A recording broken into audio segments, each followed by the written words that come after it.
Welcome everybody to the afternoon session of our workshop schedule. This is MECFS and Long COVID Federal Advocacy Update. And your instructors are Emily Taylor from Solve MECFS Initiative and Shay McCarthy and BG Wright from Thorn Run Partners. We welcome them today, and let me turn it over to you, Emily. Thank you so much, Fred. It is a pleasure to be here, and welcome to all of the patients, researchers, collaborators, allies, and friends out in the audience today. We're so excited to be presenting a federal overview of the advocacy work, sort of the insider's view of what MECFS and Long COVID, what we've been up to on the Hill, and what we can anticipate in the future, and what we're kind of tracking and the big movers and shakers. It is my absolute pleasure to be presenting with some great colleagues today. I just want to acknowledge who can't be here today, Jessie Brown-Clark, our Advocacy and Engagement Manager, who is the other half of my team. We're the gruesome dewsome, and I couldn't do any of this great work without her, so I wanted to say thank you and kudos for all the great work you do. I am excited to be joined by Shay McCarthy, Senior Vice President at Thorn Run Partners, and BG Wright, also from Thorn Run Partners. Shay will be speaking first, who is a respected lobbyist, health policy analyst, PR professional, and I'm proud to call a friend, one of Washington's most influential stakeholders. He's a seasoned operator in the sphere of federal advocacy and a senior vice president at Thorn Run Partners. Really well known for his great work on the Republican side of the aisle, so insights and work from that side of the West, specifically a former worked on the Capitol Hill in the office of then Congressman Cory Gardner. So Shay, thank you so much for joining us, and I'm really excited to have you. Thanks, Emily. So before we get started, I'd like to kick it off with a bit of an overview about what our federal advocacy goals here are at Solve ME, and kind of what we bring Jessie, Shay, BG, and I together work on when we do our federal advocacy work. So Solve ME has 4 specific federal advocacy goals. The first is to expand and accelerate healthcare and research investment for long COVID, MECFS, and other long haul diseases. The second is to expedite the government response to long COVID as a public health crisis. The third is to increase the quality and accessibility of clinical care, patient support for MECFS, long COVID, and other complex chronic illness disease patients. And last is to raise awareness and improve understanding of long COVID, MECFS, and post-infection diseases. So these are our guiding points of our guiding lights, our points of light that we use to shape what we support and how we support what items on the Hill.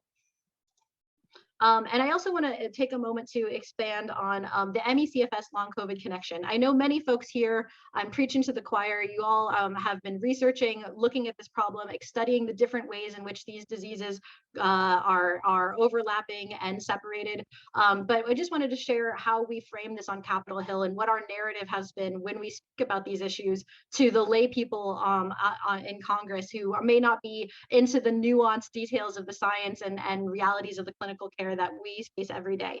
So our message is essentially that post-infection illness is not new, that millions suffered from these long haul diseases like MECFS, like POTS, like MCAS, and other forms of dysautonomia, or POTS and other forms of dysautonomia, and MCAS, and more, that this was sort of a family of illnesses before the pandemic.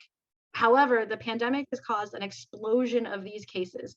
Long COVID, as an umbrella term that describes a multitude of these post-acute infection illnesses, is experienced in about 10 to 30% of infections, and that range is what we use to kind of capture a lot of the scientific literature that's out there, and I think that's a solid range for what we're seeing in the scientific literature. But it is a range nonetheless, and we make it a point to explain that we're not 100% sure exactly what the ratio of is that folks who are experiencing these illnesses, but we believe it's in this range. That post-infection illnesses are an urgent public health crisis that need an immediate response, that millions are suffering. And as you can see with the financial impact graph there, the economic impact is huge and continues to grow.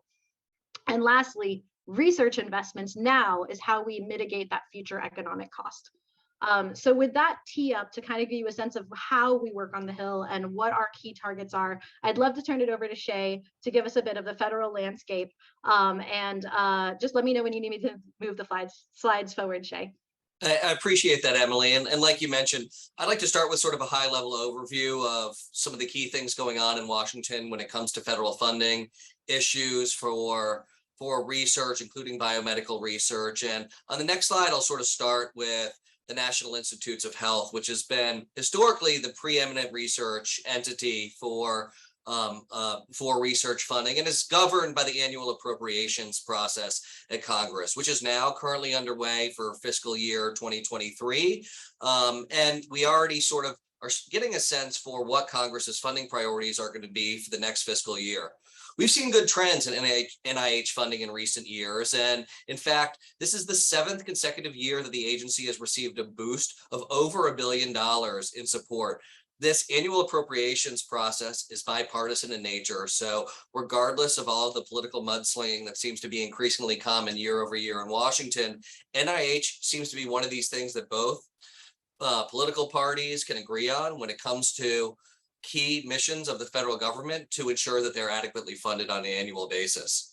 When it comes to fiscal year 2022 funding, which is the current year that we're in, to be sure, NIH funding increased by almost 5%, a $2 billion increase, with a total funding for the agency of $45 billion, a number that's most likely looking to go up again in 2023. We are in the process now where both the House and Senate are releasing their appropriations bills that will govern funding for agencies like NIH, the entire Department of Health and Human Services, and the rest of the entire government for the next year. And based on some of the early drafts that have been circulated and things that have started to go through the committees, we do expect to see continued increases again next year.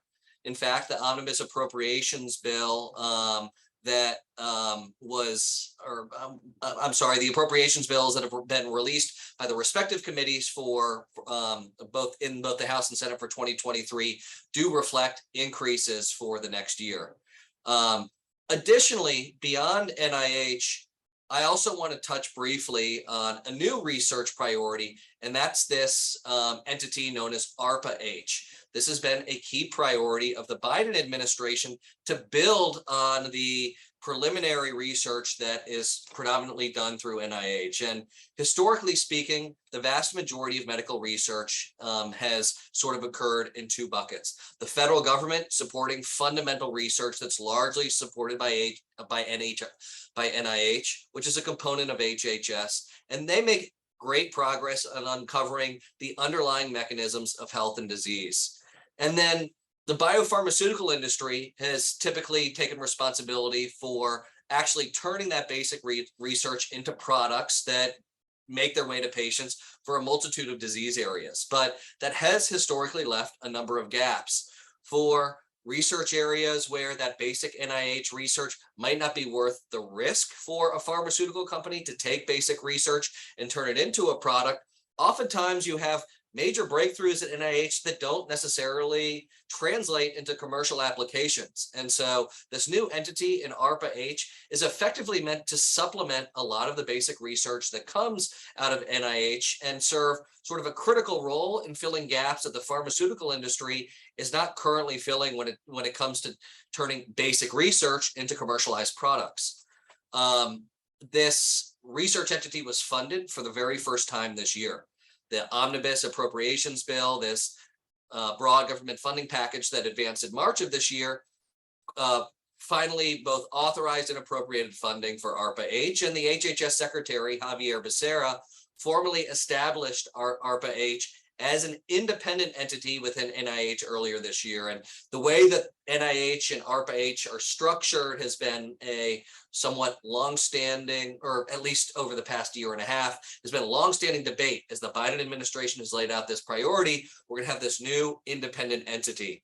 I think a lot of advocates in Congress have been pushing for ARPA-H to be an independent entity that isn't governed by all the same historical mechanisms that have sort of led to some of this NIH funding, or a lot of this NIH research effectively sitting on the shelf so to speak, when these NIH funded projects have come to their conclusion. What the secretary has done is, while ARPA-H is technically housed under NIH because of all the administrative resources that are necessary, getting people paid, literally HR and billing mechanisms, all of the complicated factors of setting up a new entity. For those reasons, ARPA-H is effectively living under NIH from an administrative standpoint, but all of the accountability mechanisms, and most importantly, who is responsible and accountable for the success of ARPA-H projects, they're going to be reporting directly to the secretary, not to the NIH director. And so that's been something that's unique in setting up this agency. In the administration's budget request for FY 2022, the administration has requested increased funding for NIH, up from the $45 billion currently to $49 billion, which would represent a $4 billion year-over-year increase. Some of that funding would be effectively earmarked for ARPA-H.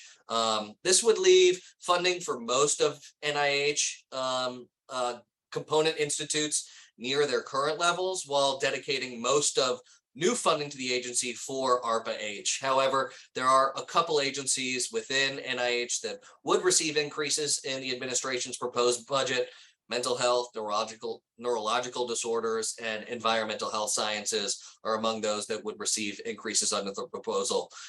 This is the kind of thing that, you know, if you go back over the course of decades, Congress has historically funded the government at the beginning of their fiscal years, which start October 1st. However, in recent, over the last decade, as partisanship has really reached all-time highs in Washington, continuing resolutions that fund the government on a short-term basis have become increasingly the mechanism to fund the government, at least for the beginning portions of a fiscal year. We're in an election year now, and so in the midst of this election, don't expect Congress to fund the entire government in the beginning of October like they have done historically. Instead, what we can expect is a short-term continuing resolution that will likely kick funding decisions, including how much of an increase we're going to see for NIH and ARPA-H, into at the least November and December after the election, more likely probably kicking those funding decisions into early next year, and at which point we'll hopefully get some finality when it comes to these anticipated increases in funding. And so it's something we're keeping a very close eye on. And I think more than anything, we've been encouraged by the continued bipartisan increases in NIH funding year over year, which, given continued bipartisan interest, are expected to continue despite the partisanship that's probably going to kick the entire government funding or appropriations process into very late in the year or even early into 2023. Next slide, Emily. I want to now touch on a couple discrete public policy priorities in the healthcare space that we're keeping an eye on, separate from just funding at large, but some of the bills that have been introduced that do have a legitimate chance of becoming law over the next year and could potentially impact biomedical research at large. The most important of those is the 21st Century Cures 2.0 effort, led by Representatives Diana DeGette and Fred Upton.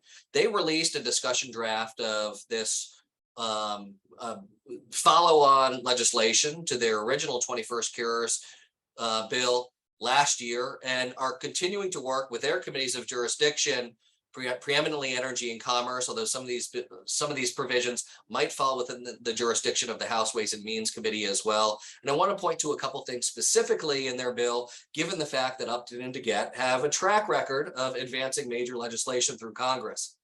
Firstly is some important provisions related to long COVID. In fact, their bill would direct HHS to conduct a national survey of long COVID patients to determine what type of healthcare coverage they have, and also set up a learning collaborative around long COVID between plans, providers, researchers, and patient advocates. The type of interagency collaboration that is incredibly helpful and goes a long way towards providing the type of basic information and government supported research that can actually advance a lot of the third-party research that is later conducted. And so the long COVID priorities, and Cures 2.0 is something that we've been very supportive of and continuing to track. And then secondly, with respect to clinical trials, the bill makes a number of changes. I've highlighted a few here, including improving diversity in clinical trials. There's a lot about real world evidence collection that's included in Cures 2.0, allowing Medicare to cover the costs of the Corey funded clinical trials, new grants for novel clinical trial designs. A lot of new funding would be authorized by this Cures 2.0 effort. And so DeGette and Upton are in the process of working very diligently with their committees to make this a priority, which is an interesting dynamic. So much of what happens in Washington is driven top down. So you talk about leadership giving prerogatives to the committees of jurisdiction, and then staff on the committees of jurisdiction generally shaping major legislation.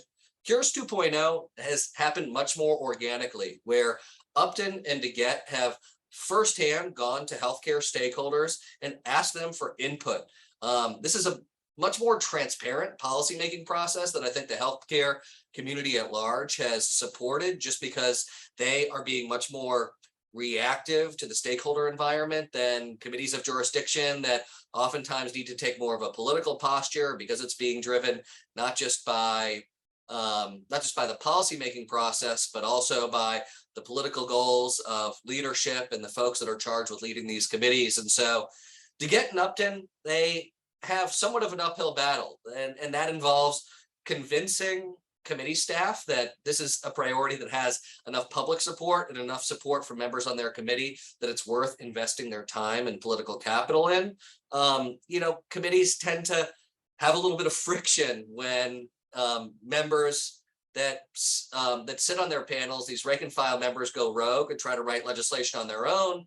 But Upton and DeGette have conducted a process with such credibility and support from across members on the committees that they actually gain a lot of support on the committees. And particularly from an Energy and Commerce Committee's perspective, they don't have any choice except to take this issue seriously. So this is Upton's final year in Congress, a member that's announced his retirement, and we're going to be watching closely to see whether or not they're able to sort of shake loose the committees, at the very least achieve a legislative hearing or a markup to advance the bill through the committee process, something that in Washington we call going through regular order.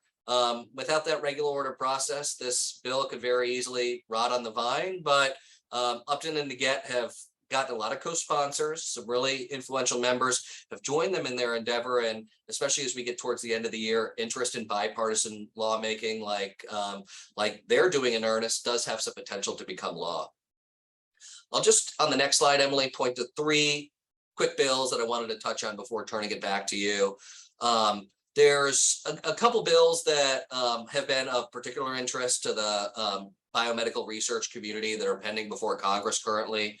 One, this National Biomedical Research Act would create a fund, including new federal funding stream dedicated to specific initiatives at NIH and FDA.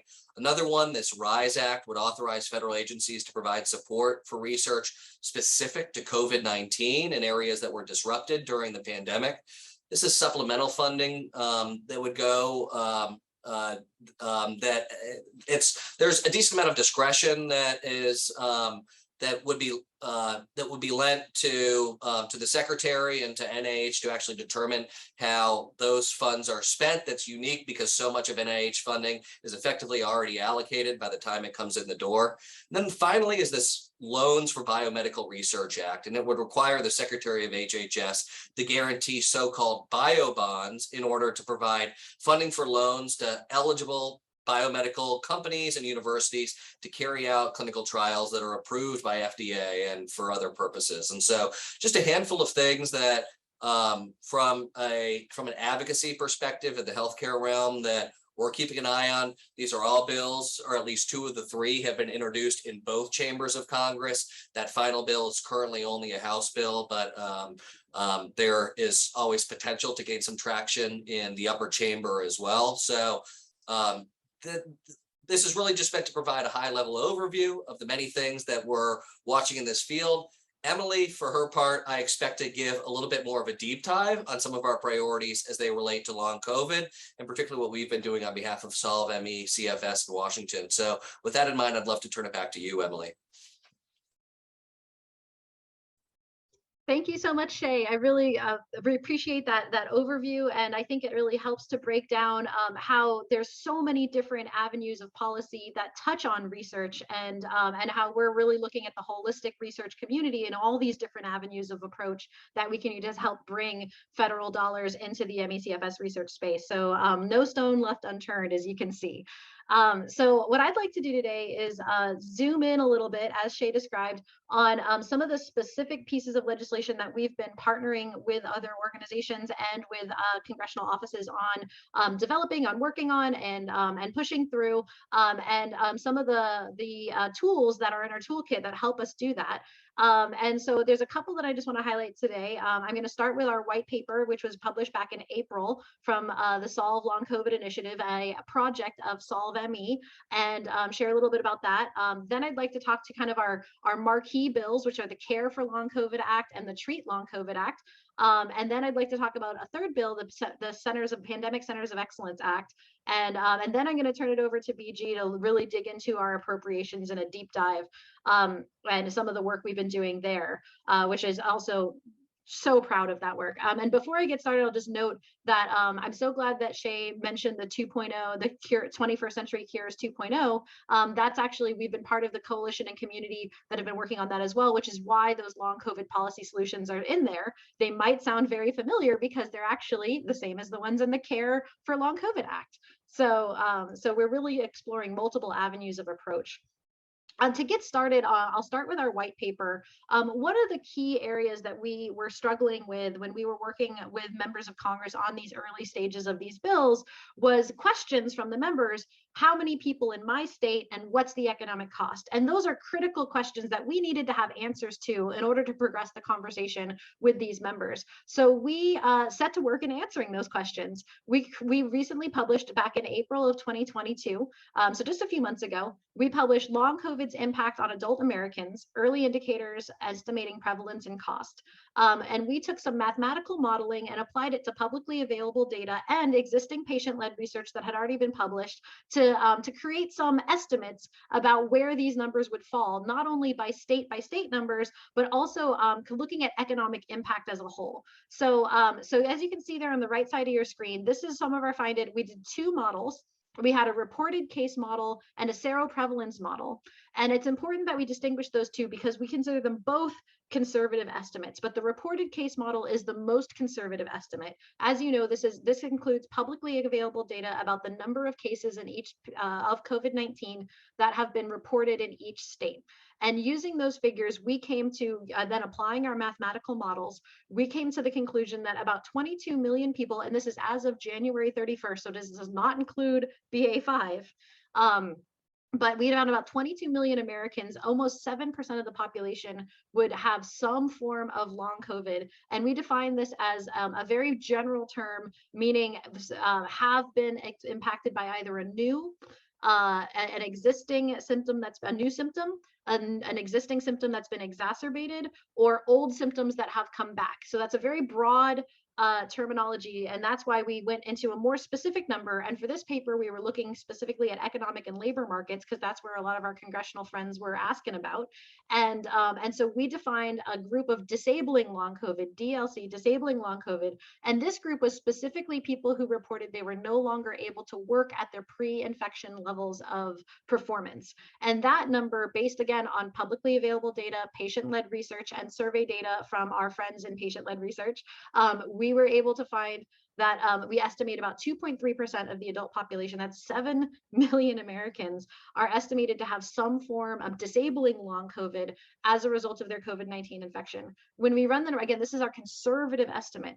We then run those numbers through reported outcomes regarding lost medical or increased medical costs, lost wages, and lost savings. And we applied that number to the individuals who are impacted. That's $386 billion as of January 31st, 2022, for the cumulative cost of those figures in terms of what it's doing to our economy as a whole. So as you can see, those numbers really got the attention of Congress. We also put these in perspective by state. Now, I highlight the seroprevalence data there. Now, seroprevalence data, as a lot of folks here are probably familiar with, but I'll review quickly, is when the CDC takes random sampling of seroprevalence in the community, gets a percentage of people who are seropositive for COVID, and then uses that number to estimate the number of people overall who have COVID based on that random sampling. Now, seroprevalence is also a conservative estimate. It does try to compensate for unreported cases, which we know are not included in reported case models. There's a lot of cases out there for a number of reasons that never get reported.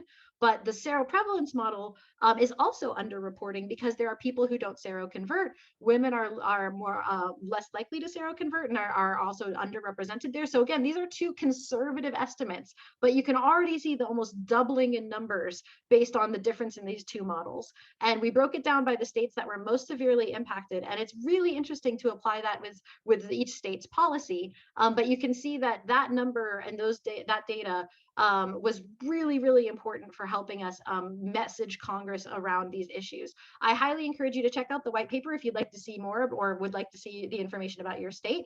But I want to move on because of time to the next item that is the key piece of legislation that is really our hallmark legislation, which is the COVID-19 Long Haulers Act, also known as the CARE for Long COVID Act in the Senate. In the House, this was introduced by Representatives Beyer and Bergman. That's Don Beyer from the state of Virginia and Jack Bergman from the state of Michigan. And this is the only, as far as I know, the only bipartisan long COVID legislation that's currently out there. So that's really kind of the front runner. And part of this legislation had actually been included in CARES 2.0. So it's really been very pervasive and very, very influential, and just by being introduced, and we hope to move it even more forward through the process.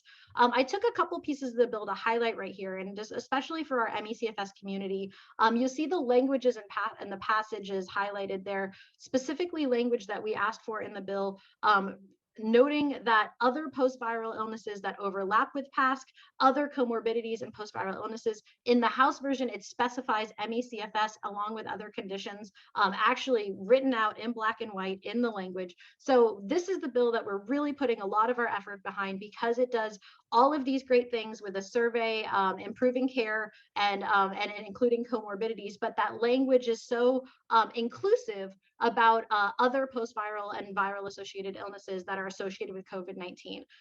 So that's a really great piece of legislation that we're working forward on moving forward. This is the Senate version. So this is the same bill, but the House and Senate versions. So just a quick summary about what these bills do. The House and the Senate version, that's HR 2754 in the House and S 3726 in the Senate.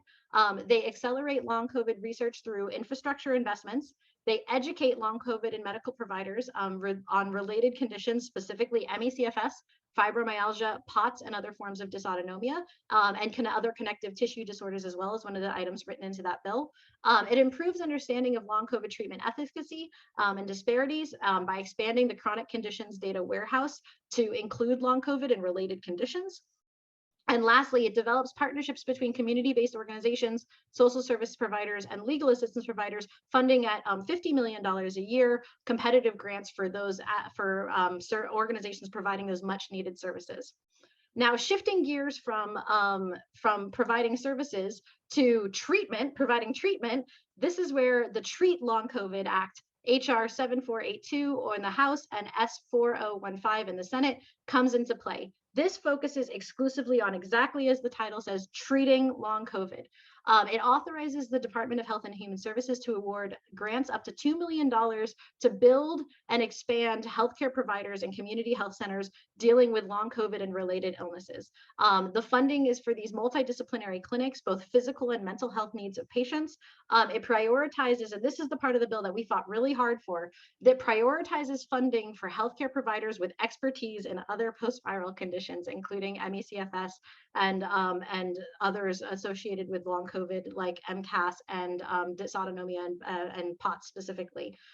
So that is a really, really helpful provision because it's going to give the folks in this room, the clinical care providers that already have been doing this for decades, prioritization on this funding.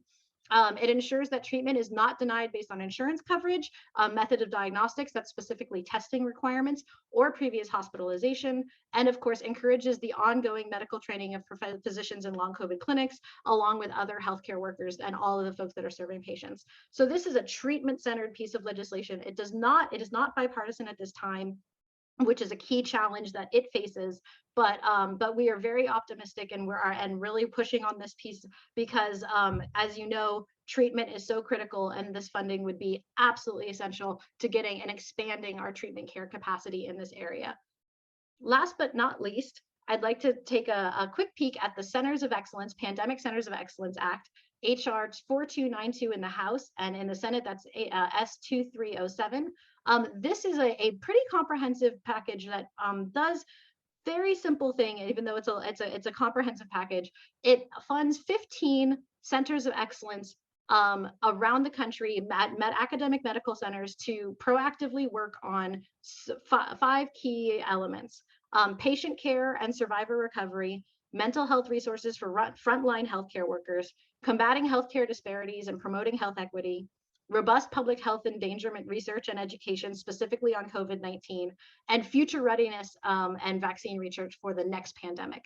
So we understand that not all 15 medical centers are going to focus on what we would like to focus on, but we've been working with the folks who wrote this bill, and they sort of envision it, and this is why we're really supporting it, is they envision it as each center would have its own area of speciality, and that some of those centers would specialize specifically in, as they say, patient care and survivor recovery, including post-viral illnesses. And so we really see this bill, if it's passed and fully funded, as a potential backbone of a new network that would be post-viral care centers of excellence, and they would help, much like the NIH funded CRCs, collaborative research centers, have been a backbone of research in the ME/CFS community. We'd like to see that expanded and grow, and this could be a mechanism for additional partners in that backbone that could grow those research centers of excellence. And as you know, for those who are not familiar with the term centers of excellence, let me take a moment to explain what that means.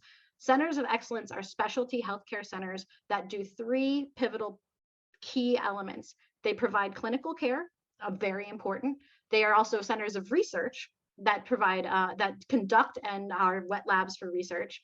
And they are centers of education. They provide what they know and share it with other medical providers in the community. They're hubs of information and education. So these centers of excellence are unique. They've been in a couple other disease areas and been wildly successful. Folks may be familiar with the Centers of Excellence for Autism, which was a national program for the time, and how amazing those centers proved to be. So definitely, this is another one we're keeping a lot of energy towards, because we could really see a future in which these centers of excellence become homes for the future survivors of post-viral illnesses to be treated in a holistic manner. So with that, those are the kind of areas that we're really excited about. Obviously, the most important part of the process is getting money into these legislative solutions, right? If they're not funded, nothing's going to come of them. So that process comes to appropriations, and that is my absolute pleasure to pass the floor over to BG Wright, who has joined Thunrun Partners in January 2021 with more than 3 decades of experience in Congress and service in the military. Prior to joining Thunrun, Mr. Wright was a professional staff member on the House Committee of Appropriations, the Subcommittee on Commerce, Justice, and Science, the CJS. His oversight responsibilities included the National Aeronautics Space Administration, NASA, the Office of Science Technology Policy, the National Space Council, and in addition to all the other healthcare services and research programs that are under those committees of jurisdiction. It's been an absolute joy working with BG this past year, and his depth of knowledge is unmatched. So it is with my pleasure I get to share with you his great insight onto the work we've been doing on defense appropriations. Thank you very much, Emily. And I want to thank my colleagues, Shay McCarthy, being on and presenting today, and Emily, who is our cheerleader, the cheerleader for all of us, to do all these things that we do and keep us focused. I will add to the little resume that Emily said, I was also on the Defense Appropriations Committee for over a decade, which gave me insight into how the Defense Committee appropriations process works. And for those of you on the call that know a little bit about legislative affairs, and maybe not a lot, Getting an authorization for bills is very good, but getting an appropriation is getting cash. So we need to keep that in mind. When you get cash, it's a good thing, and you know something's going to happen. For years, Solve ME has been able to get myalgic encephalomyelitis included in the peer-reviewed medical research list, and because of that, they've been able to help fund research efforts throughout the country for these causes. But one thing we weren't able to do is to draw specific attention to this. Prior to this, it was included with about 32 other afflictions and causes. So this year, our goal was to draw that out. Well, I think we were more than successful in our efforts. And a lot of that had to do with the hard work and planning that we put into this effort. So not just to spill all of our secret sauce and how this works, but we did focus on members that care about these causes. And we asked each of them prior to their appropriations request deadline. Now, let me be clear. These are not earmarks. These are not earmarks. These are special national call outs for causes that require specific attention. And so we went to these members and asked them to be our champions on this behalf. We had many Zoom calls with members of Congress. We had calls with staff members on the Appropriations Committee. And I think in this case, we convinced them that this was worthwhile and that they should bring out. So this, the first time in many years, we've been able to add legislation or add report language, as you can see on the left there, that is almost verbatim what we asked for. And that was to ask all the surgeons general in all the services to take a closer look at long COVID and myalgic encephalomyelitis and ME/CFS, and specifically how it relates to military populations. As you know, members of our military, me being one of them in the past, are more exposed to all the trauma and things that go along with this, and PTSD and all these other items. And chronic fatigue syndrome has been one of the items in the military that's been kind of shrugged aside. And this year, we think that this language, and hopefully tomorrow the Senate will reveal its bills and reports, and we'll see how the Senate felt about this. But because we have this in bill and report language in the House, we will be able to go forward with this, and the Department of Defense will address it. So you see here we have it in both in two places, both in Combat Readiness Medical Research Program and just a standalone call out for ME/CFS. Next slide. And also in the Labor, Health, and Human Services bill, we were able to get 4 separate call outs, which is also an awesome and incredible success. See Emily smile.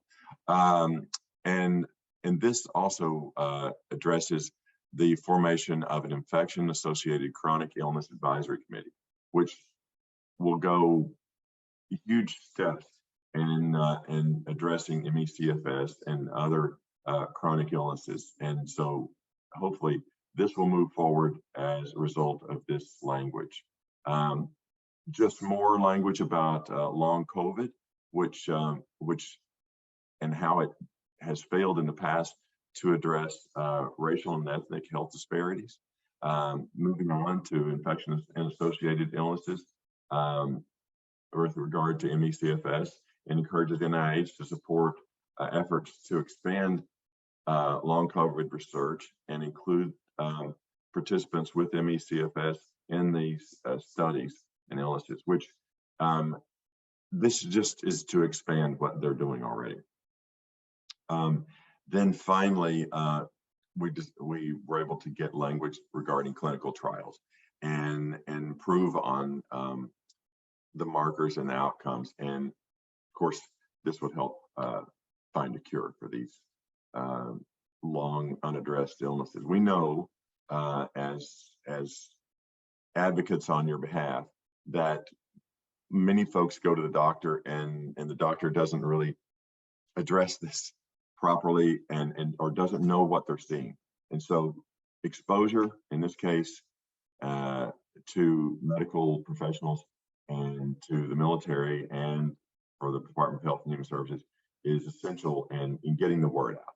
And hopefully the successes we've had with legislation this year will help make that happen just a little quicker. So after this, I think we have some question and answer. Is that right, Emily?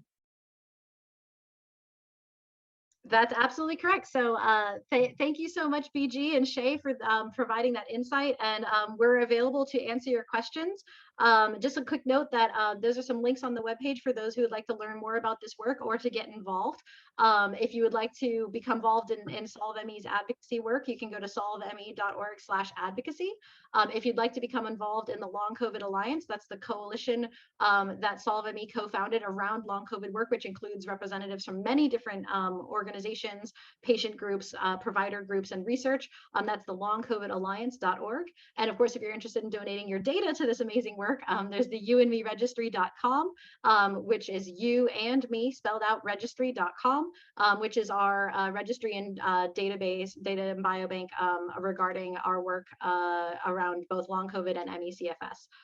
So with that, I see, oh goodness, I see questions already popping up in the chat, but I will defer to Fred about which ones we would like to field first. Oh, okay. Well, I'll jump in. Reading questions, I do actually pretty well. Please, Rivka Solomon asks, please define SERO, S-E-R-O. Oh, seroprevalence. Fred, I might need you to help me out on this one. So that's actually a prevalence in blood. So if I remember correctly, sero is the serum in blood, and it inverts the presence of the virus in the seroprevalence, meaning the prevalence in blood. Is that correct? Yeah, I'm not a medical doctor, but that sounds correct to me. If anyone would like to weigh in and correct me, and I wouldn't be embarrassed. So let me see what else we have here.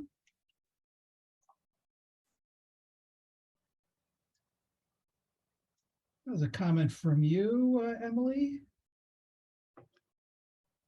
Anyone who would like to ask a question, please put it in the Q&A, and I will go ahead and ask the question. I will say, I wasn't aware of the breadth of SolveME, of your work in terms of expanding to long COVID, into taking a deep dive into funding long COVID as well as ME/CFS, and getting into the nuts and bolts of how money is allocated and how that money could potentially be for ME/CFS funding or long COVID funding. I certainly think the link between those two illnesses is strong.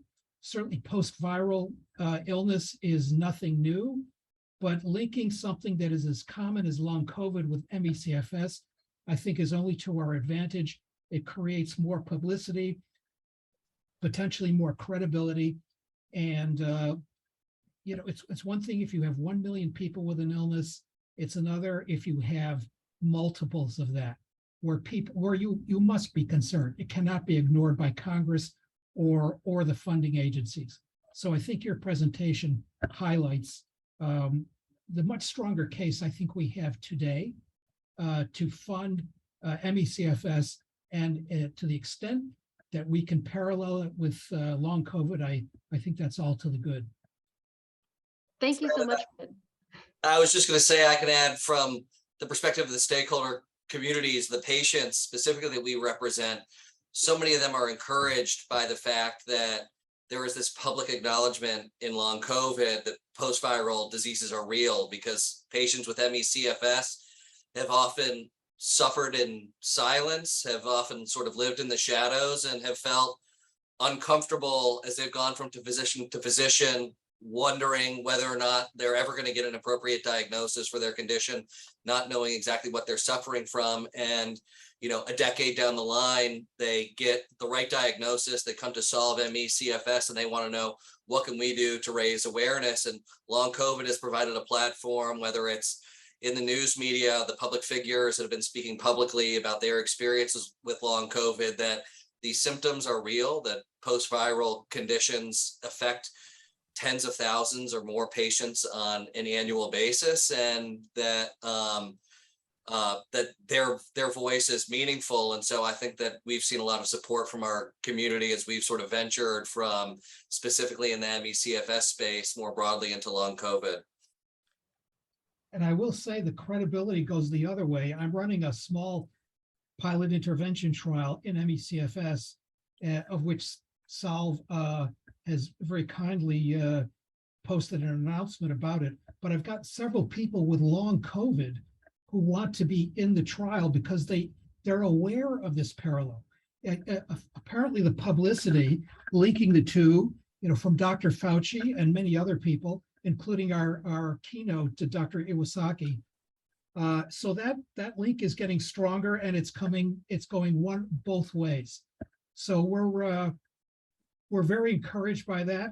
I will say one of the morning workshops on how to advance the research enterprise, it's still daunting, but if you have support and you have possibilities out there to fund your projects, and perhaps you can think more innovatively and creatively if you can, if you have a long COVID arm in your study, or maybe it's more likely that it gets funded. But I think it just opens up so many more possibilities for new studies, basic science studies, as well as mechanistic studies and clinical trials. So I think these are encouraging times for ME/CFS. I couldn't agree more, Fred. I think that really captures what we're going for, which is we believe that a rising tide will lift all ships. And that this rising tide of awareness, this rising tide of resources, this rising tide of research actualization, for going from planning to actually doing, all of these things are including ME/CFS, elevating ME/CFS.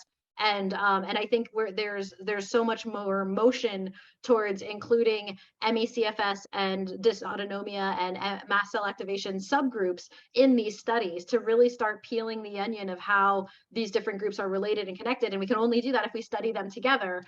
So I think we're making a lot of progress there. And from the researchers that I've spoken to, it's sort of just like, as the resources are our only limit, the imagination is already there. So it's really just a wonderful time to be in this work, and with a lot of support. The one thing I'll just add, back to our previous question about what sero meant, I had Deborah, shout out to Deborah, who clarified seroprevalence is the number of people who have seroconverted. In other words, the people who have made antibodies to the antigen, which in this case is COVID. So it's the number of people who have antigens, meaning that the presence of COVID was in there. And again, that's not representative of everybody, because there are people who don't seroconvert, who don't develop antibodies, and women are more likely to not seroconvert or develop fewer antibodies than men do. So the seroprevalence estimate still is an underrepresentation and doesn't completely capture the full range of people who have had this illness and continue to struggle with it. Well, we got a full explanation, Emily, I must say. Oh, thank you, Deborah, for bringing that back. It definitely had more credibility than us trying to guess. So do we... So, Fred, I want to point out, we did have a hand raised. That hand went away, but if that person wants to ask their question out loud, if they can just raise their hand again, we'll pull it back up. We do have one question in the Q&A chat, though. All right. Okay, this is from an anonymous attendee. How can we get involved in helping with these advocacy efforts? Oh goodness. Well, there's a lot of different ways to get involved depending on what works best for you, your skill set, your energy level, what you'd like to do to get involved. The basic actions you can always take, which are the online or phone-based actions that anyone can do from home, are available at solvecfs.org/advocacy. We have a whole advocacy page there with an action kit you can do that easily lets you take actions from home. If you're interested in taking maybe a leadership role or becoming a primary office contact for your district office for the member that that you live in their district, we'd love to talk to you. We're always looking for new office leads and state leads as well. Emmy Action, shout out and kudos to the amazing state teams that they have created. It is my absolute joy to work with a lot of the Emmy Action state teams who have been so effective in organizing in their states locally. And so there's a lot of different ways you can get involved. So definitely feel free to email us at solvecfs@solvecfs.org. So solve as in solve a puzzle, SOLVE, CFS for chronic fatigue syndrome at solvecfs.org, and we'll get back to you, and we'll be happy to talk to you one-on-one to find the best advocacy volunteer role that works right for you. And Emily, I would add that if anyone wants to just write their members of Congress, their senators and their representative, and just express their views on advancing medical research for cures, then that's a very easy thing for anyone to do. All right, thank you. I think there's one question in the chat. This is just the solve, the solvecfs.org. Here's another question. Also from an anonymous attendee. The Eastern, to a far greater degree than the Western part of the USA, seems to have more resources available to ME/CFS patients. Any thoughts on that, Emily? That's an interesting point. There's definitely what I kind of have termed service deserts in our country. If you've ever heard the term food desert, it refers to areas that don't have fresh produce or regular food regularly available. We'll kind of borrow that term and say service deserts. There are absolute areas of our country where the closest ME/CFS expert or the closest close viral care center is states or hundreds of miles away. So it really is, I think your observation is right. There are some areas that don't have the same access as others. I don't know if it's specialized to the Western part of the United States. I know this is a common problem in public health because the Western states are so much bigger and spread apart.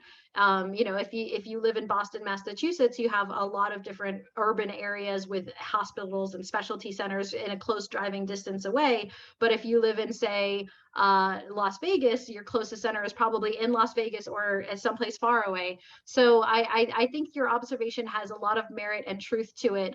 But that's why bills like the Treat Long COVID Act and our efforts to fund federal resources to create more treatment centers is critical. All right. Okay, here's another question. If you were to estimate it, what are the chances that Cures 2.0 will get passed?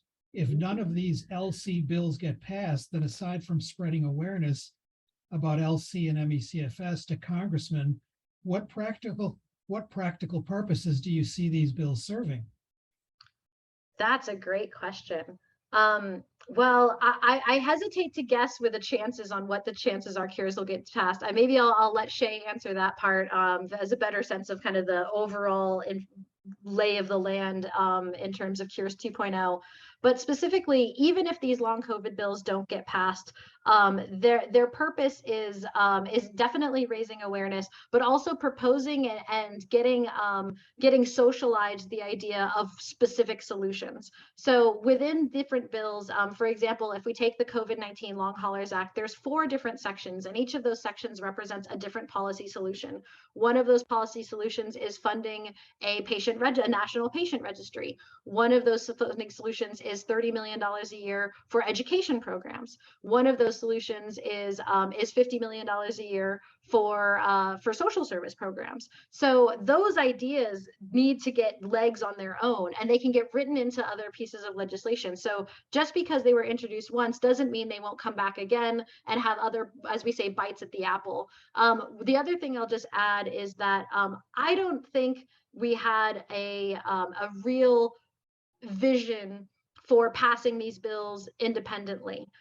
There was always the idea to get them introduced to get kind of gobbled up into other larger packages, which is exactly what happened. So for example, the language from the COVID-19 Long Haulers Act was actually incorporated into 2.0. And because we introduced that bill, those legislative solutions were out there, were being reviewed, were being investigated, and then they got gobbled up by other people's good ideas. So a lot of these bills have the same legislative solutions kind of written in different ways and throughout them. So even if we don't pass, the goal is to be cannibalized into other things that will pass. I think that's a lot of our thinking on some of these processes. And Shay, you want to jump in? Emily, you said it incredibly well, and I pretty much concur with your characterization. When it comes to Cures 2.0 as an entire package, I'd put the odds at maybe 35 or 40% that entire bill is ultimately signed into law, likely alongside a larger piece. But we've already seen several priorities that were included in the initial draft of Cures 2.0 that was released last year, advanced through other mechanisms. ARPA-H, for example, the first time it ever appeared in legislative language was in Cures 2.0, introduced last year. And in the omnibus bill in March of this year, it was permanently authorized and funded by Congress. That was a Cures 2.0 priority. Similarly, the House Energy and Commerce Committee is responsible every 5 years for passing a new FDA user fee bill that sort of dictates how funds from the medical device and prescription drug industry that are raised should be used. And in those packages, they oftentimes include a number of policy riders that impact FDA approval processes and other FDA processes. The original Cures 2.0 bill included a number of FDA-related policies, and several of those were later adopted into a House-passed FDA user fee bill. That bill is still pending before Congress. The Senate has sort of languished in passing their version, and we will hopefully get some resolution to the FDA funding piece in September of this year. But it's just another example of how the Cures package, because of the thoughtful policymaking process that's gone into it, has sort of served as a breeding ground where the committees of jurisdiction have maybe pulled individual pieces out of it they've liked while not advancing the entire package. So that's why I'm a little bit bearish about the entire Cures 2.0 piece passing in its entirety, because a lot of the things that committee staff like, they've already sort of pulled out or they're looking at for other packages. And we're kind of hoping to position ourselves similarly towards the end of the year, as I think Emily outlined pretty well in her remarks. Yeah, my sense is you have to be optimistic and take a lot of punches to get to the goal line on something as massive as this. I'm so glad you mentioned that, because that's one thing I like to share with a lot of the advocates I work with, who it can be demoralizing when you introduce and fail, but there are thousands and thousands of bills introduced every year, and only about, Shay, correct me if I'm wrong, but only about 5% of them pass. Is that about right? Yeah, no more than that. And that's a generous number. And so one of the things about working in, and especially federal advocacy, but in the advocacy space at large, is you kind of get used to a lot of no's. And I like to look at the no's as an opportunity for a dialogue. You're saying no. Why are you saying no? Well, I don't think that this has enough protections for patient data privacy. Great. Let's write a section on patient data privacy into the bill. Now is your no a yes?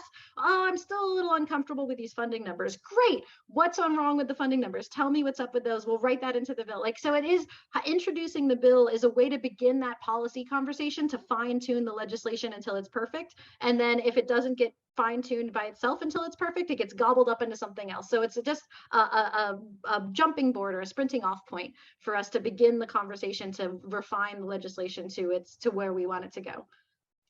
So you have to arm twist with a lot of charm. Charming twisting. Yeah. Oh, BG, you're on mute. To add to what Emily just said, it's important to know that relationships is what gets these things into their final form and to a successful form. Without those relationships that Emily has, that folks in our firm have with staff, with persons in members' offices, with members themselves, that's how you get to this point that makes it successful. And so for the successes we've seen this year, that I would say that our cause certainly is a great part of that, but the relationships help get it to a successful point of passage or of inclusion. So just wanted to add that.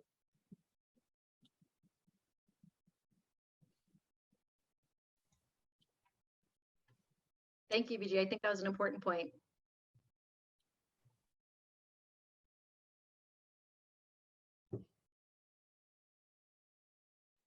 It seems like we've answered all the questions. Yeah, well, my guess is the audience is stunned by the work you have to do to get something done with Congress.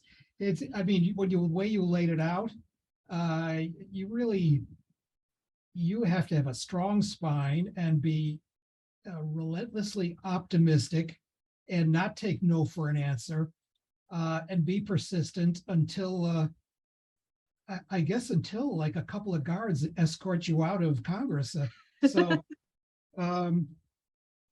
Yeah, I mean, this sounds like super challenging work, but I know I, for one, and I'm sure everybody in this workshop appreciates that there are individuals such as yourself who are representing our interests, where the money is, where we really desperately need much more funding, as well as other things, but certainly the money is the big one. That's what attracts people to a particular field. I mean, if they're not quite decided, they see there's a big grant opportunity, they might just go for it. We haven't had many of these dedicated NIH funding efforts like an RFA, and that's where they say this $5 million or $10 million, and we must spend it, and we'll have one review, and somebody, 1, 2, 3, or 4 research groups are going to get it. Then you get a ton of applications, because people know it's like guaranteed money the first time around. So if you can get these highly appealing grant mechanisms going, or I mean, that's one that's particularly great. But all of these initiatives that come out of NIH to initiate biomedical research in this area, all of which will attract researchers. But I will tell you, from my perspective, getting a larger pool of researchers is also so critically important, because we just don't get enough projects, applications submitted to NIH in this area of MECFS. Absolutely. I couldn't agree more. And that's one area that we go back and forth with NIH a lot, when they say, we can't, it's sort of a chicken and the egg. If there's not enough researchers to fill a void, then why should we put money behind it to fill it? So it kind of continues the conversation. But to our research partners, I really just want to share that your voice is incredibly valued in advocacy work and in the members and halls of Congress.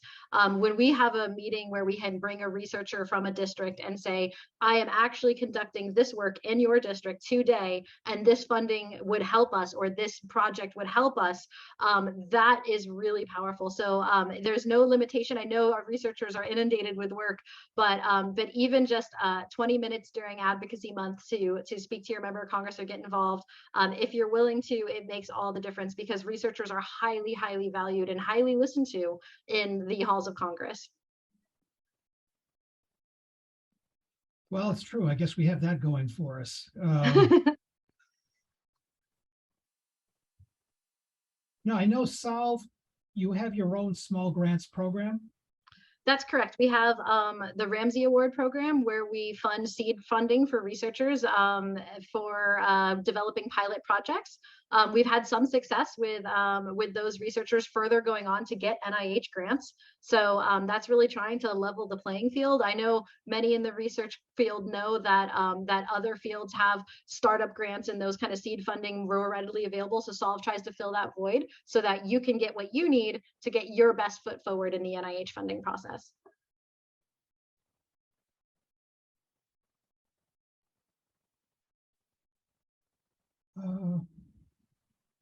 Any other thoughts or comments from the audience?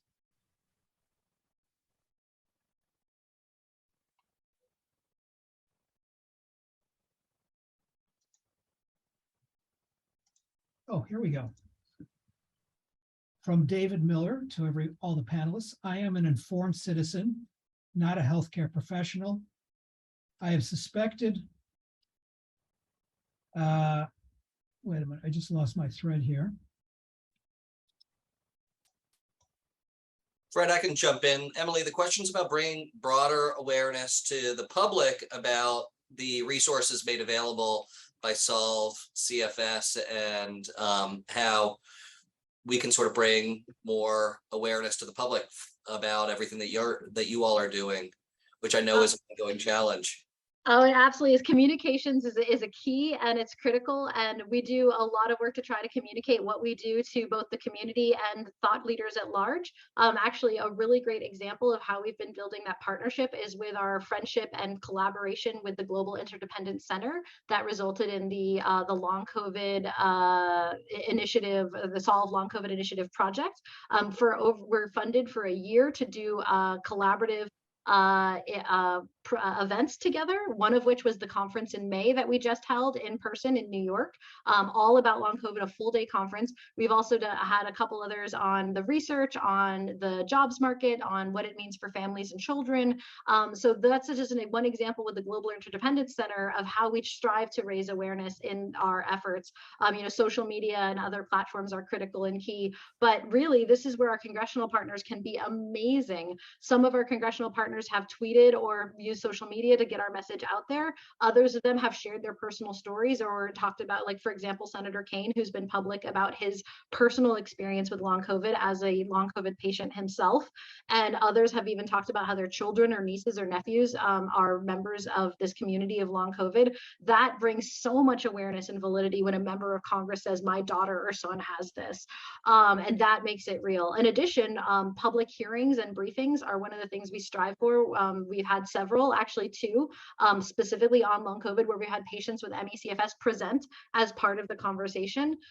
So those can be critical public forums. Not everybody watches C-SPAN, but for those who do, there's been a lot of great conversation and accurate, good information going out, thanks to hearing witnesses and briefings that we've held, going all the way back to 2017, our very first briefing on Capitol Hill with Senator Markey on ME/CFS. So our work in Congress can be a mechanism to help increase that awareness in the public, not to mention the programs funded by Congress that would be specifically for medical education and public awareness. In fact, circling back to the COVID-19 Long Haulers Act, that's where the provisions specifically are for that bill that funds both medical and public education through the CDC at the tune of $30 million a year for this area. Yeah, Emily, I think you did answer the question directly, but this just sparked one more thought in me that I want to reemphasize. And Dave, your question is so well taken because it's a challenge that we take really seriously in Washington. And what I can tell you is that Solve ME/CFS has punched above our weight in Washington for a long time because our patients and self-advocates and their caregivers are so outspoken about the issues that we face and the challenges that they have in their lives. I've talked to plenty of congressional offices, and my job as a lobbyist, first and foremost, is being the liaison between these communities and Capitol Hill.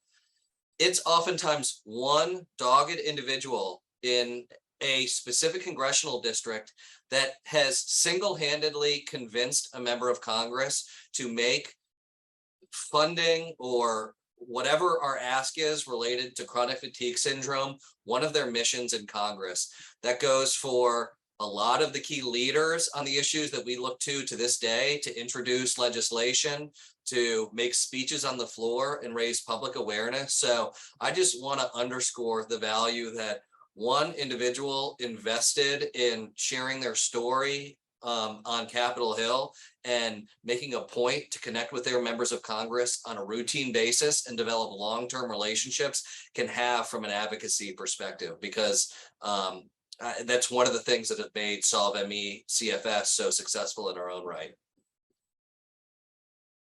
And actually, Shay, if I may, that's a great segue into one of the questions we received from a participant in Canada. An anonymous attendee said, there are many international participants here today. I'm in Canada, for example. Can you speak to any lessons that can be applied to advocacy for outside the United States? And absolutely, what Shay just described, that raising your voice, that being an amplifier for the loved one in your life as you're a caregiver, or for yourself, if you're self-advocating, sharing your story with people in power, that is incredibly powerful. And it's an old adage, but the squeaky wheel gets the grease. And so if you're in Canada, if you're in one of the other countries around the world in the European Union, I'd be happy to, again, email solvecfs@solvecfs.org. I'd be happy to help connect you to the advocates that I know of in the countries where you're interested in.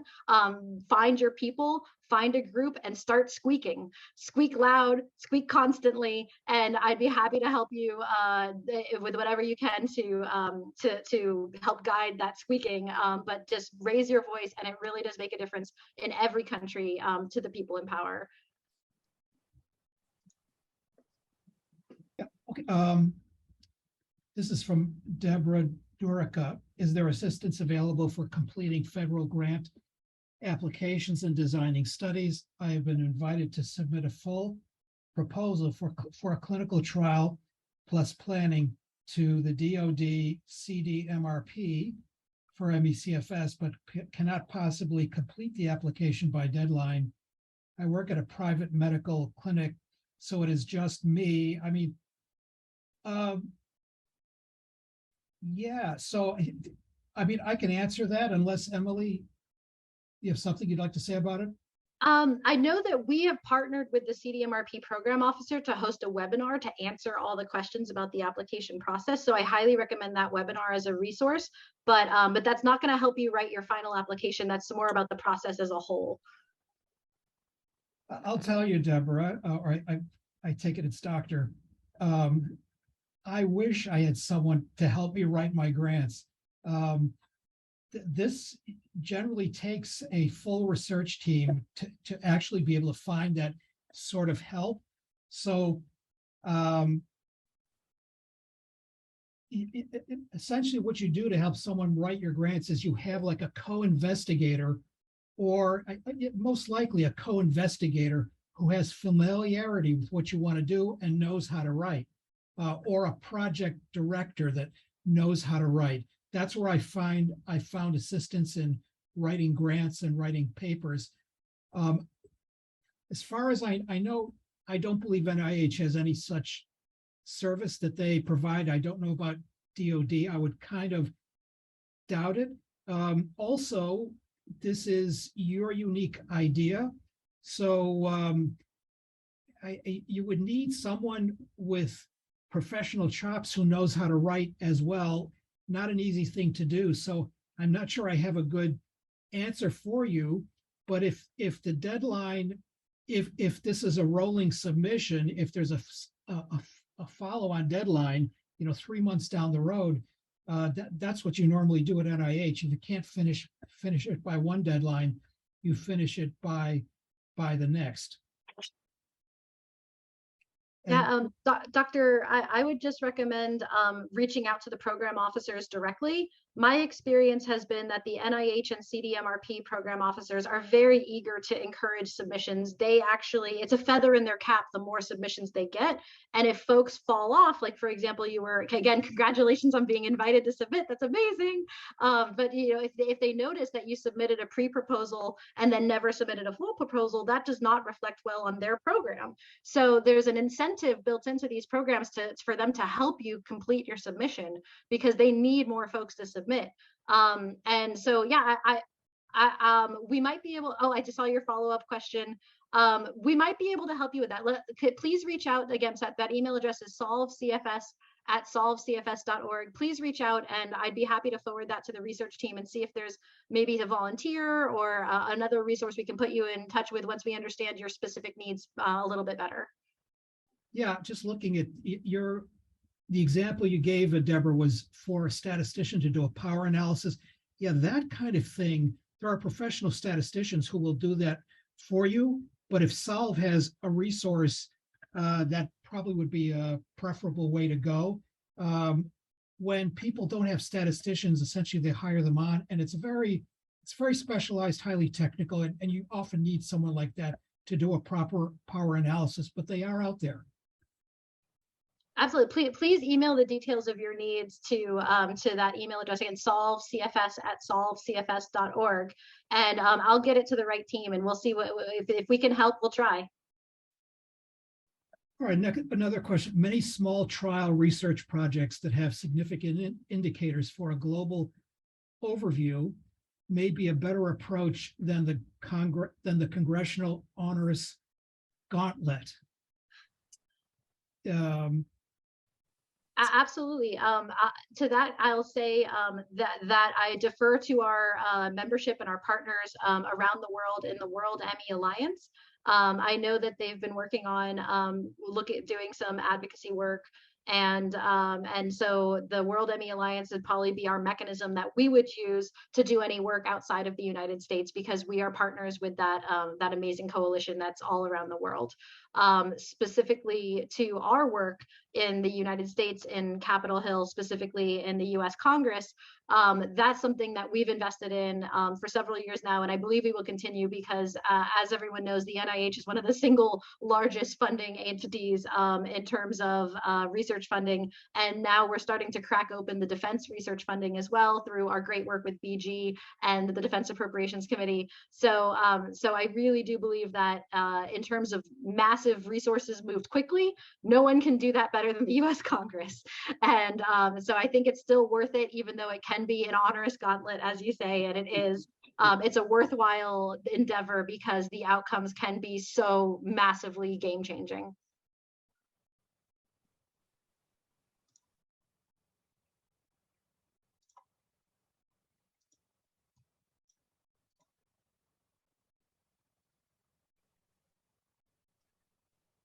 Emily, what about the influence of celebrities who are ill or know someone who's ill? I know that used to be a factor in terms of fundraising and visibility of the illness. Is that still something that Solve has any link to, or not really? I can't discuss whether or not Solve has a link to it, but I will say from the advocacy perspective, celebrities still do make a big difference. It is valuable to have them. I still remember, this goes back many years when I was an intern on the Hill, when Patrick Swayze came to testify about an issue because his children had been affected by it. And I remember my boss being like, I didn't care, but I want to go see Patrick Swayze. So it does actually make a real big difference. And celebrity stories, for whatever reason, are just validated immediately by the celebrity status. So if anyone knows a celebrity that's interested in going public, we'd love to work with them. Definitely something that our communications team has been working on. Nothing I can share at this time, but I'm excited to share announcements in the near future that are, I'll work in some of that area. But definitely communications, public awareness, public service, all of those aspects are critical, and they do absolutely impact our work on the Hill. A big story in the Washington Post, a big story in a Wall Street Journal or Fortune magazine.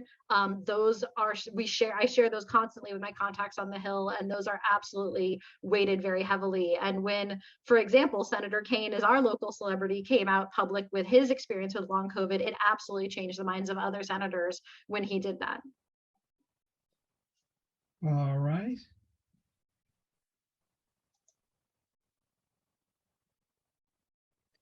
I'm just scrolling through the chat to see if I missed something.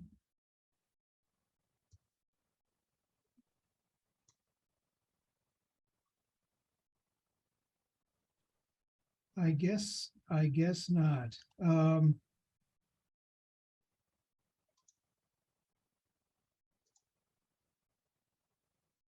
By the way, I mean, this is still on topic, but maybe it's a little dated. There was an author, very famous author of Seabiscuit. Mm-hmm. What was her name? Hillenbrand, I think. Laura Hillenbrand, yeah. Huh? Yeah, and she was ill. This was going quite a ways back, and she did a couple of very nice videos for us with big supporter. I haven't heard from her. Do you have any updates or no? I can share that that Lauren is is made the decision to focus on her personal health, and that has restricted some of her activities. She wished us well, had nothing but kind things to say, but definitely asked us to no longer contact her on those specific items, because she was really focusing on her own personal needs and prioritizing her limited energy towards her health. Yeah, interesting story. She wrote Seabiscuit lying in bed with MECFS. So a rather incredible accomplishment for someone who, had the kind of limitations that she did. I mean, very powerful story. Absolutely. I know that she recently did a piece about long COVID and its connection to existing chronic illnesses. So every now and again, I'll see her use her amazing way with words to promote some work and share her own journey to get that out there. But yeah, we as an organization are not working with her currently at her request. Let's see, we might have another. Oh, I guess not.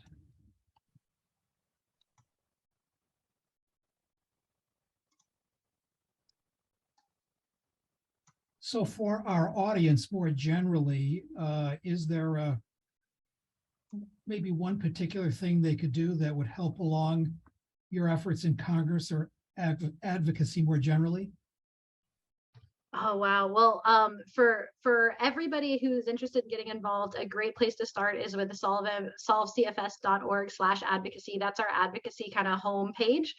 It has our action kit and kind of what our recent activities are. That's a great way to get involved. And if you're interested in doing something a little more customized or personalized, or you have like a specific skill set, for example, if you're that statistician out there who wants to volunteer maybe some of your time, we could connect you to other folks looking for statisticians. So that's something that we really love, like making connections is one, and being a catalyst for this work is something that I get immense joy from doing, even if it doesn't benefit our organization directly. Just making sure I can get people in touch with the right folks, it gives me great joy, and it is something that really helps our field overall. So again, I encourage anyone who's interested or has a specific need or a specific skill that they'd like to contribute, please email us at solvecfs@solvecfs.org. We monitor that inbox very closely, and we'd love to have a conversation with you and find the best way to plug you and your skill and your ability level or energy level in. If you can only give an hour a month because you're too ill, we'll find a way to make that work.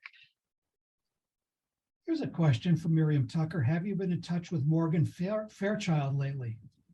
Oh, I love Morgan. I personally have not been in touch with Morgan. I absolutely adore her. For those who are not familiar with Morgan Fairchild, she's a major actress who was in, I can't remember exactly what but she was in several movies and major TV shows, and she struggled with MECFS for a number of years.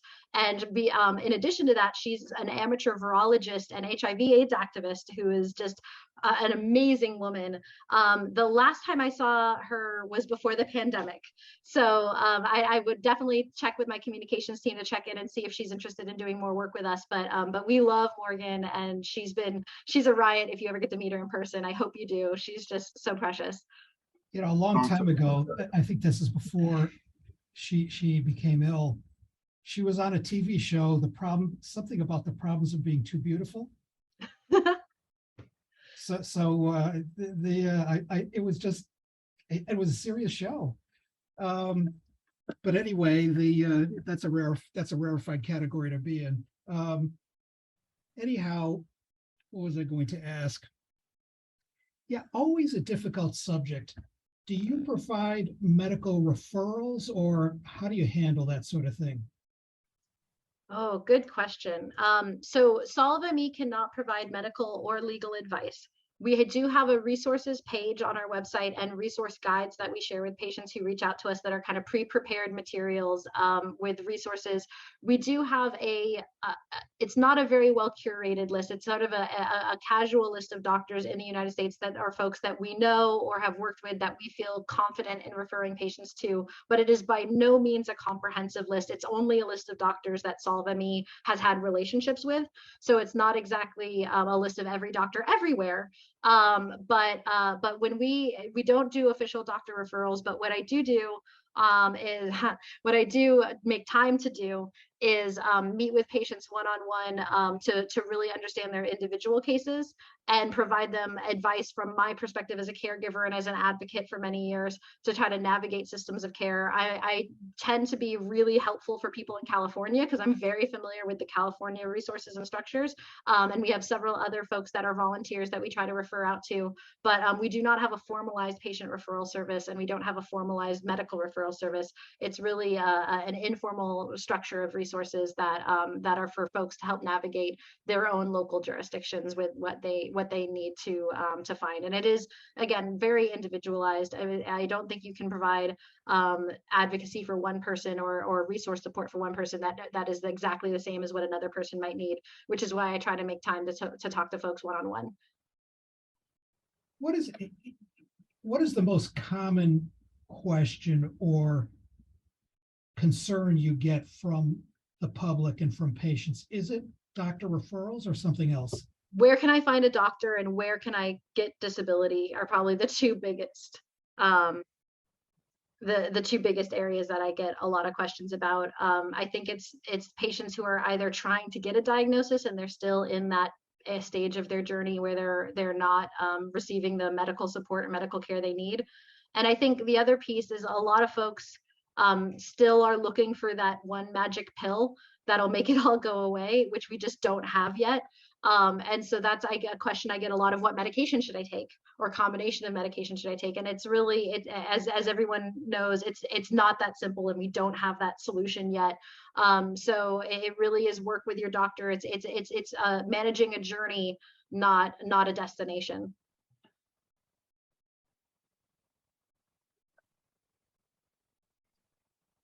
Any other questions from anyone in this workshop? I must say, Emily, you're giving a full-fledged view of everything that Solve ME does, although maybe you've left some things out that you'd like to bring up. Oh, thank you. I feel like I'd like to have a moment to highlight our research team, who does the bulk of the work. I love our work in advocacy, but we would be lost without them. And I think our research partners are absolutely critical.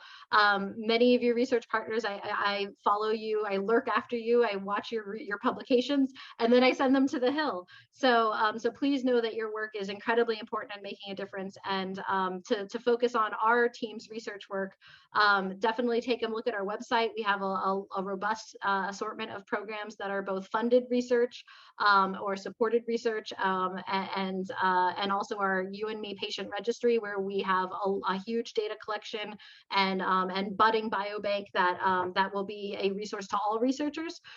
When we talk about ourselves as a catalyst for research, we take that very seriously. Our job is to magnify and expedite and explode what you're doing.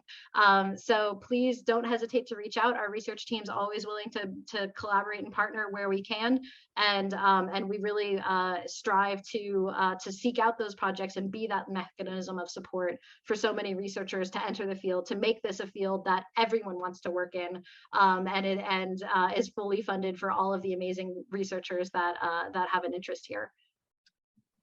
Yeah, do you get inquiries from aspiring researchers ever? I'm wondering, given that you do have a small grants program, I would think new researchers are thinking, well, there's some money. I don't have a lot of experience. Perhaps I can make my bones with one of these small grants.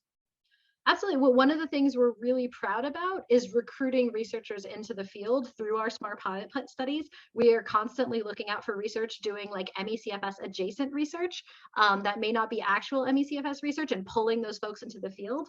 I am especially proud of one of our Ramsey awardees, Chris Armstrong, who started off in a different field, and we sort of connected him with another researcher in the MECFS field, and now he works at Open Medicine Foundation, is like absolutely dedicated to this disease field. And I think we were I'd like to think that we were one of the factors that influenced his decision to come into this world. So that's something that we really pride ourselves on. And if there are, again, early career scientists out there looking for support as you kind of make your way through this this massive jungle of research funding. We hope to be an ally and a guide and in that jungle. And again, our job is to make that an even playing field and an effective playing field for as many researchers as possible who are trying to get answers in the promising research, especially. We're always on the eye out for ways we can apply promising treatments from other areas into our own. Yeah, if you have an innovative idea that can be tested on a small scale, I mean, that's the process of you get positive findings and you try to parlay that into an NIH or a DoD grant. That's the way you become, that's where you graduate from aspiring researcher to actual employed researcher. So yeah, I think it's a good pathway for people, young scientists who may not have quite settled on the direction they want to go in, or maybe, they're in that area of complex illnesses. And this is one area that in terms of potential funding, I think the odds are pretty good. I mean, I've served on the MECFS review committee, and I've heard statistics that about 1 out of 4 grants reviewed in that committee gets funded. That's better than the NIH-wide rate of funding. So your opportunity is actually pretty good. I think it's probably, there's still a little bit of hesitance to go in an area like this because there's a long trail of stigma. I don't think we're quite past it, but it's much more in the rear view mirror than it has been. Absolutely. And I think what we were talking about earlier with long COVID, raising all ships or lifting all ships, it really has been a boon for the MECFS early career scientists, because if you add a long COVID cohort to your MECFS research, you can suddenly get some really fascinating studies, some really interesting data, and also some really great funding opportunities that'll come with adding that cohort. So again, we're always on the lookout for catalysts, innovation, for smart people doing smart work that we can see a potential in, and that's where we love to invest.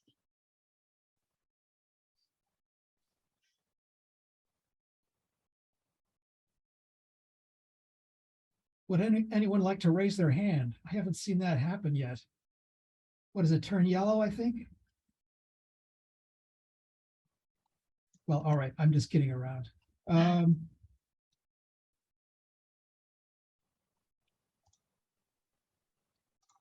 Anybody else? Shay or BG, any final words you'd like to say, and then I'll give it back to Emily. We can wrap up. Sure, I'm happy to just say that we are pleased to be associated with SolveME, and for my own personal part, I mean, all of us do our jobs for many different reasons, and I know Emily does her job because she has a family member that suffers from this, and I have a very good friend who also suffers from long COVID, which makes me want to help them. But we select our clients very carefully, and they select us very carefully as well, I think. So in this case, I'm very happy that we have been able to have done a good calculative plan this year, and to have gained successes to help this cause, not just to help SolveME, but to help the cause overall. That's their job. That's our job as well. And we're happy to be here, and it's rewarding, the work that we've been able to do this year. And that's all I have to say. Shay? Well, I think BG said it well. I mean, we appreciated the opportunity to present today and have been proud to have represented SolveME CFS in Washington for the last couple of years. So glad to have been able to provide at least a few insights today, but would love to turn it over to Emily to close out our discussion. Thank you, BG and Shay. Both of you are critical members of the team. I can't imagine doing this work without you.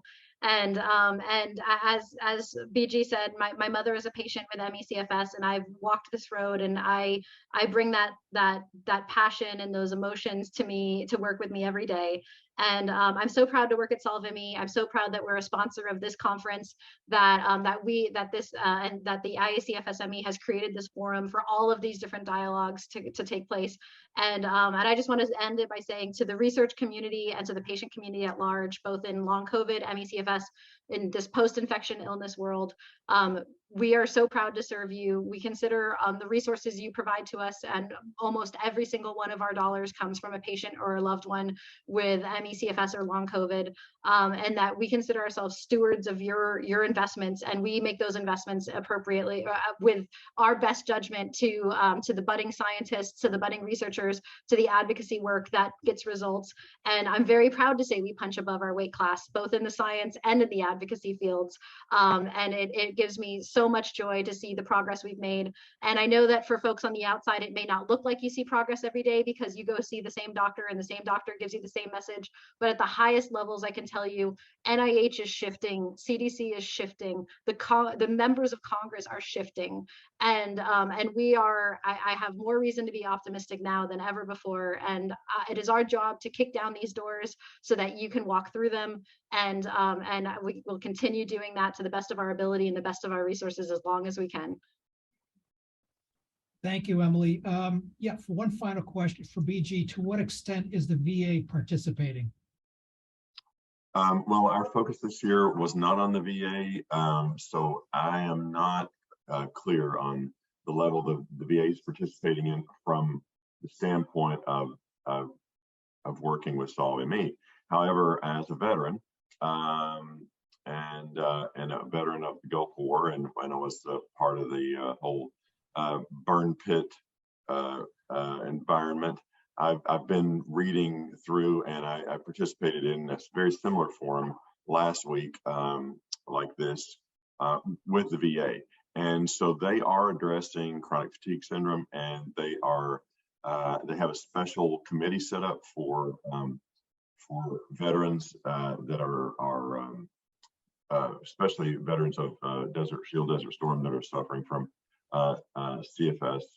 And so I know that they are addressing this. Just from my personal perspective, that I was on another call just for my reasons alone. But I'm not sure about the work with the VA.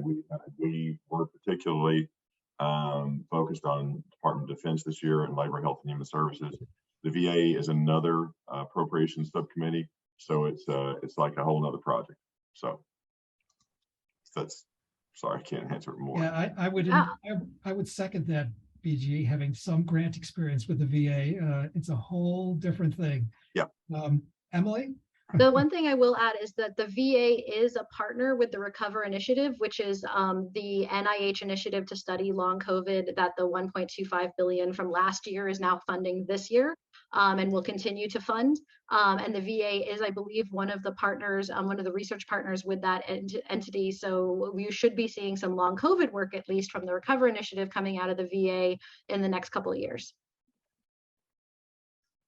All right, let me see if I have anything here. We got a big thank you from Dr. Durica. And all right, so just from my perspective, this was a very illuminating workshop to get a sense of what is happening with your advocacy efforts, which are really big time in Congress. The important work you're doing, the small grants program, for me is such a great great off ramp to promote researchers, to get people into career research positions. Very important work you're doing. So thank you, Emily, BG, Shay. A very interesting workshop, and thank you all the participants in this workshop. And I'm going to bid everybody goodbye for today and say, see you tomorrow morning at 9 for the research day.